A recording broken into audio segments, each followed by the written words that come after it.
Hey everyone, welcome back to your channel name, where I break down electrical issues and teach you how to stay safe. Today, we're tackling a common but dangerous problem, a freezer that gives you an electric shock when you touch it. This is not something to ignore. It can be a sign of a serious electrical fault.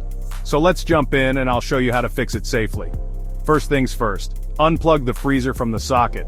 Never work on an appliance that's still connected to power. We're dealing with electricity here. Safety is your top priority.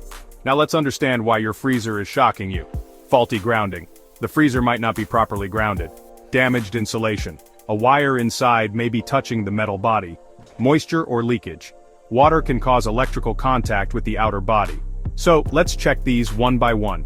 Examine the power cord for any cuts, cracks, or exposed wires. Also check the plug head. If you see any burns, melting, or loose connections, that's a red flag. If you spot damage, replace the cord or plug immediately. Next, check if your freezer is properly grounded. Most appliances have a 3-pin plug. The third pin is for grounding. Use a tester or multimeter to check for continuity between the freezer body and the earth pin. If there's no grounding, that's likely causing the shock. Solution? Get an electrician to install proper grounding or replace the plug with a grounded one. If everything looks fine outside but the shock continues, there may be damaged internal wiring.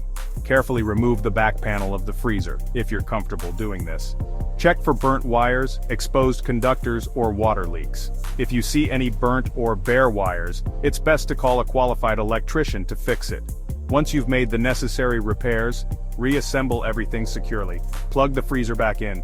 Use a tester screwdriver to check if the freezer body is still giving a shock. If the issue is resolved, great job. If not, stop and call an electrician. Remember, electricity is dangerous, so if you're ever unsure, call a professional.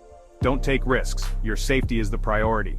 If this video helped you, hit that like button, subscribe for more electrical tips, and drop a comment if you've had a similar issue. See you in the next one. Stay safe, stay powered.